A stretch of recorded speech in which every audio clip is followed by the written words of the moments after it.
여러분, 제 목회 중에 3개월밖에 남지 않으신 시한부 인생을 살고 계셨던 분이 이제 아들네 집에 오시게 되었습니다. 제가 그 어르신을 5번 찾아뵙겠다고 하면서 제가 썼던 성경 공부 교재가 하나 있습니다. 이 땅에 오신 예수, 십자가에 죽은 예수, 부활하신 예수, 승천하신 예수, 다시 오실 예수. 그 어른과 5번의 예수님에 대한 이야기를 나누면서 제가 그 서론에다가 그렇게 썼습니다. 내가 생각하는 예수가 아니고 성경이 말하는 예수를 우리가 함께 만났으면 좋겠습니다. 여러분, 한번 질문해 보고 싶습니다. 내가 믿고 있는 예수가 내가 생각하는 예수입니까? 성경이 말하는 예수입니까? 예수님이 말씀하시는 그분 자체를 믿고 있는 것입니까? 우리는 한번 돌아보아야 되지 않을까? 왜? 예수 그리스도와 끊임없이 유대인들과 바리새인들 사이에 갈등이 있었습니다. 왜냐 그러면 자기가 생각하는 예수와 예수님이 말씀하시는 예수 사이에 메워지지 않는 갈등의 골이 있었기 때문인 거죠. 그때만 그랬겠습니까? 우리들에게도 있을 수 있고 1세기 말 박해당하는 성도들에게도 그 간격은 있을 수 있겠죠. 안 올라가시겠다고 하시다가 예수님은 올라가셨습니다. 초막절 명절에. 그리고 오늘은 중간쯤 되었을 때 일어난 사건이지요. 유대인들은 예수님을 죽이려고 했습니다. 살기가 등등했습니다. 그런 줄 알면서도 예수님은 기어이 하나님의 음성을 듣고 올라가셨죠. 오늘 많은 대화 가운데 좁혀지지 않았습니다. 그때 24절에 예수님은 이렇게 말씀하셨습니다. 외모로 판단하지 말고 공의롭게 판단하라. 그들의 판단이 예수님에 대한 판단이 옳지 않고 그들이 지금 판단하고 있는 것들이 하나님 보시기에 옳지 않다는 거죠.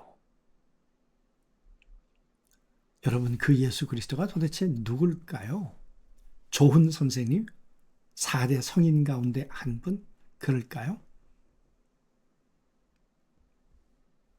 기독교는 그냥 수많은 종교 중에 하나지 그렇습니까?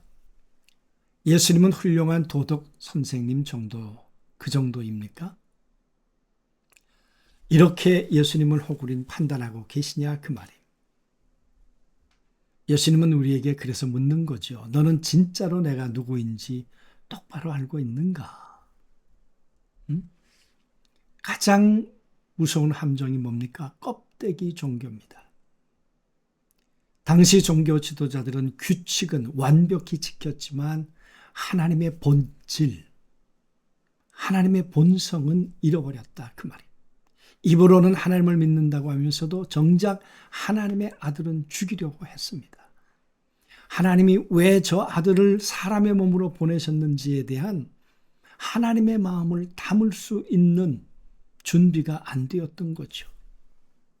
여러분, 오늘 우리들 교회 의자에 앉아있고 성경책은 들고 있어도 하나님과 아무 상관없이 호구리가 살고 있는 것 아니냐 그 말이에요.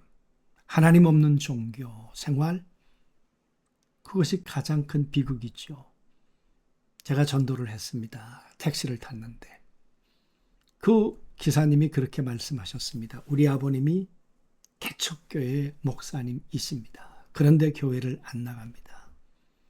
그래서 제가 그분에게 그렇게 말씀드렸습니다. 하나님 만나지 못하고 절간 가나 예배당 가나 무슨 차이가 있습니까? 하나님을 만나시는 게 중요하지요. 그렇지 않겠습니까? 여러분, 예수님이 하신 일을 한번 생각해 보세요. 사람들은 자기 계획과 야망으로 움직이려고 하지요.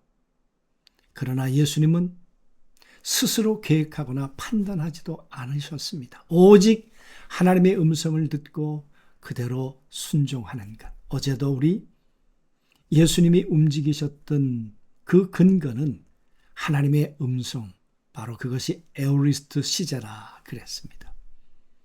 안식일에 병자를 고친 사건 때문에 이들은 규칙을 어겼다는 것 때문에 예수님에게 지금 공격하고 있었던 거죠. 그러나 예수님 말씀하셨어요. 아버지가 일하시니 나도 일했을 뿐이다. 내가 아버지를 응시했는데 그분이 바로 이 38년 된 병자를 고치길 원하셨어. 그래서 내가 그 일을 한 거지. 그 말씀 아니겠습니까? 규칙보다 더 중요한 게 뭐겠습니까? 본질이죠. 여러분, 법을 만들 때 법 이면에는 법 정신이 있지 않습니까? 우리나라도 헌법이 있는데 헌법의 정신이 뭡니까? 홍익인간이라는 거 아니에요? 법을 만들 때 이 법보다 더 우선인 것, 하나님 사랑하는 것과 사람 사랑하는 거야. 예수님이 본질에 대해서 설명해 주셨죠. 예수님 안식일 가지고 논쟁할 때 이렇게 얘기하셨습니다. 안식일에 할례 받는 일이 있었죠. 안식일이 중요한데, 그런데 안식일을 어길 수 있는 우선된 제도가 하나 있었는데 할례였습니다. 그게 더 중요하니까. 예수님이 묻는 거죠. 법은 사람을 살리려고 있는 것인데 왜 사람을 살린 나를 주인 취급하느냐. 안식일을 지키는 것보다 더 중요한 건 이 사람이 하나님에 의해서 회복이 되는 거고 안식을 얻는 거고 일어나는 거란 말이죠. 여러분, 규칙보다 중요한 건 뭐겠습니까? 바로 우리 안에 하나님의 생명이 들어오는 것입니다. 이 많은 율법 조항들이 생명을 가로막고 있기 때문에 예수님이 이들과 갈등을 지금 벌이고 있는 거죠. 도대체 예수님은 누굽니까? 겉으로 채점하지 마라. 공의롭게 판단해라. 이들은 나는 이 사람이 나사렛 사람인 걸 안다. 목수의 아들인 걸 안다. 아닙니다. 그분 뭐라고 말씀하셨습니까? 나는 하나님과 함께 계시다가 이 땅에 왔다. 보고 들은 것을 전하기 위해서 왔다. 그런데 그 말을 받아들이려고 하지 않고 나사렛 동네 목수의 아들 전하디 전한 것, 그렇게 생각하는 사람들에게 예수님의 음성이 홀로고스, 정말 하나님의 음성으로 들려왔겠는가? 그 말입니다. 예수님이 하나님의 뜻을 순종하기 위해서 십자가에 달리셔서 우리의 죄를 해결하는 세상 죄를 지고 가는 하나님의 어린 양이라는 것을 그들이 받아들였겠는가? 그 말이에요. 아닌 거죠. 여러분, 그들이 어떻게 해야 되겠습니까? 재판관의 자리에서 내려와야 되지 않겠습니까?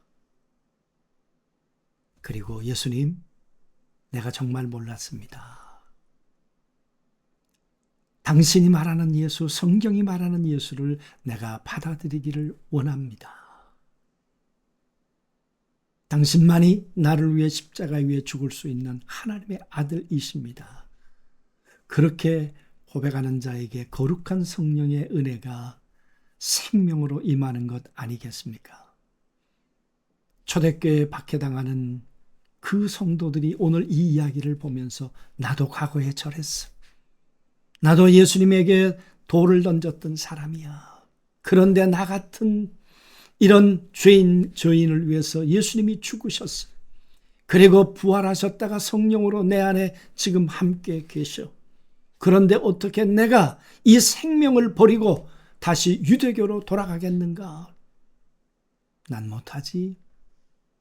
내게 박해가 고난이 있을지라도 내 안에 있는 생명, 이 예수 그리스도를 믿는 이 믿음으로 말미암아 얻게 된 영원한 생명, 난 이것을 포기할 수 없어.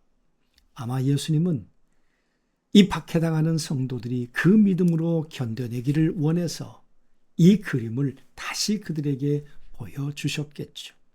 오늘 우리들에게도 너는 종교인이냐? 네가 생각하는 예수를 믿고 있냐? 내가 말하는 나 자신을 믿고 있느냐? 그 말이. 오늘 다시 한번 우리에게 이 질문을 던지면서 내 안에 예수 그리스도가, 그리고 우리가 예수 그리스도 안에 들어가 그분을 믿고 있는 생명 있는 하나님의 성도가 되기를 소망하면서 기도하시겠습니다. 전능하신 아버지,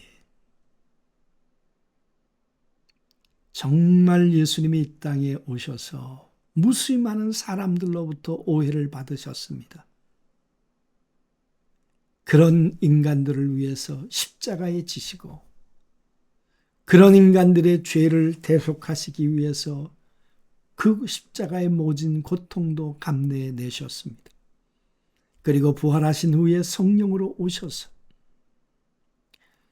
깨닫지 못했던 자들에게 깨닫게 하시고 이 성령으로 말미암아 비밀한 이 그리스도의 은혜를 알게 하셨습니다. 오늘 초대교회 성도들이 이 생명의 비밀 때문에 이겨냈던 것처럼 오늘 저희들도 이 생명의 능력으로 이겨내는 주의 백성들 되도록 도와주옵소서. 예수 그리스도 이름으로 기도하옵나이다. 아멘.